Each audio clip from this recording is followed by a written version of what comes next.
और भोजन, इन दोनों का मजा, इन दोनों का आनंद स्वस्थ शरीर में है। भजन का आनंद भी स्वस्थ शरीर में। पाँव अच्छे हैं, हाथ अच्छे हैं, नेत्र अच्छे हैं, वाणी अच्छी है, श्रवण शक्ति अच्छी है, तो आपको भजन हो रहे होंगे तो उठ लोगे, नाच लोगे, घूम लोगे, गा लोगे, आनंद ले लोगे, चल लोगे। भोजन का आनंद भी जब तक शरीर अच्छा है, शरीर ठीक है, स्वस्थ है, तब तक भोजन का ज्ञान है। तो भजन और भोजन, इन दोनों का जो आनंद है, इन दोनों का जो रसतत्व है, इन दोनों का जो मजा है, वो आपके स्वस्थ शरीर से। किसी बीमार व्यक्ति को कह दिया जाए कि साथ में जाओ, कथा में बैठ जाओ, वैसे तो लोग आते हैं, शिव महापुराण में तो बहुत बीमार व्यक्ति भी पहुँचते हैं, पर किसी से कहा जाए कि तुम्हें रोग है और तुम कथा में जाकर बैठ जाओ, शरीर में ताप है, तुम कथा में जाकर बैठ जाओ, तो कथा में बैठ जरूर जाओगे पर मन नहीं लग पाएगा, क्योंकि शरीर में कष्ट है।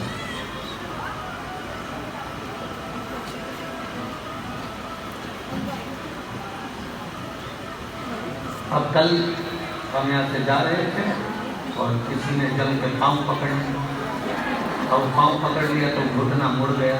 अब मुड़ गया तो वो दिन भर तो बैंडेड बांध कर रखा, पर फिर भी तकलीफ हो गई।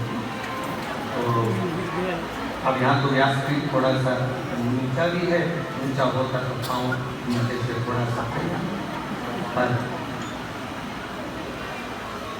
स्वस्थ शरीर में भजन का भी आनंद है और स्वस्थ शरीर में भोजन का भी। भजन और भोजन ये दोनों मूल हैं, और ये कब हो सकते हैं? जब आपका शरीर ठीक चले, तो आप परमात्मा का जब भजन करोगे,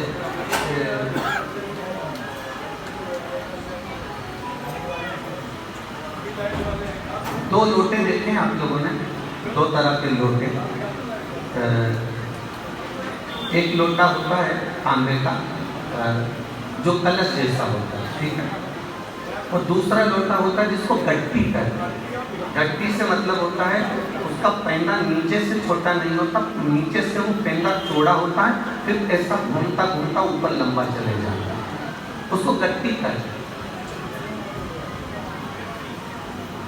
बोलो देखा है कि देखा है ना? दो लोटों को देखा होगा। एक तांबे का कलश होता है जिसके नीचे पैंदा छोटा होता है और वो ऐसा घूमकर फिर ऊपर से छोटा होकर मुंह हो जाता है, उसको कलश कहा जाता है। दूसरा नीचे से चौड़ा होता है, फिर ऊपर ऐसा जाता जाता मुंह छोटा होकर लंबाई हो जाता है, उसको गट्टी कहा जाता है। अब गट्टी में और कलश में अंतर है, दोनों में बहुत अंतर है। आज का व्यक्ति क्या करता है कि उसको पानी पीना रहता है तो लोटे का जो पानी होता है उसका ऐसा मुख में उंडेल लेता है, और हमारे शास्त्र में इसका वर्णन नहीं। क्या आप भगवान को जिस पात्र से जल चढ़ा रहे हैं उसी पात्र में जल लेकर आप उसको अपने मुख से लगाएं, ये हमारे शास्त्र में ही नहीं, हमारे शास्त्रों में ऐसा वर्णन है। हमारे यहाँ तो यहाँ तक कहा गया कि भगवान को जल चढ़ाकर आपने अगर पात्र में झेला है, पात्र में झेलने के बाद उसको हाथ की अंजनी में उसको लेने के बाद आचमन किया जाता है, चाहे शंकर जी पे चढ़ा हुआ जल हो, चाहे जहाँ आप जिस पात्र में आप भगवान को जल दिए। तो एक हो गया कलश, दूसरा हो गया गट्टी। गट्टी का मतलब क्या होता है? उसको कहा जाता है गट्टी। गट्टी का मतलब होता है कि अगर आपके पास में गिलास नहीं है तो गट्टी मतलब गटकने के लिए वो पात्र होता है, वो गटकने के लिए पात्र होता है जिसको गट्टी कहा जाता है। उस लंबे कलश को पूजन वाले स्थान पर स्थापना में स्थापित नहीं किया जाता,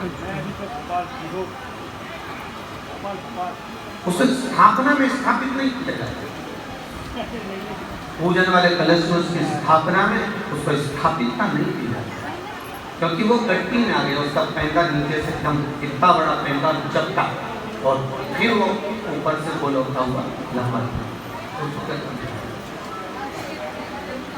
तो महाराज शास्त्र क्या कहता है कि हम एक तो परमात्मा ने शरीर दिया और आज के ज़माने में जो ये लोगों को तकलीफें जो आती है, कई लोगों को स्मरण तो रहता नहीं है और उन्होंने बहुत सारे पात्र रख देते हैं पानी पीने के लिए। पात्र में गट्टी रखना मुँह होता है। पात्र पानी पीने के लिए तांबे के लोटे रखना मुँह नहीं है या लोटा रखना मुँह नहीं है। पीना है पानी आपको, ज़्यादा मात्रा में है लो तो आप उसमें गट्टी का प्रयोग करें। अगर भविष्य पुराण आप पढ़ेंगे तो भविष्य पुराण का 16वां 17वां अध्याय कभी आप अंदाजा लगाकर कभी ध्यान से पढ़ना, उसमें सब चीजों का वर्णन है। एक बार मौका मिले तो भविष्य पुराण का स्मरण करिए, गीता प्रेस करिए। हमारी कर्म गति का वर्णन भी भविष्य पुराण में आ जाता है। हमारे शरीर का जो स्वरूप है इसका वर्णन भी भविष्य पुराण में आ जाता है कि हमारा स्वरूप कैसा, कैसा स्वरूप का व्यक्ति किस तरह से व्यवहार कर सकता है, वो तक भविष्य पुराण में लिखा हुआ है। 16वां 17वां अध्याय आप कभी मौका लगे तो पढ़िएगा, उसका स्मरण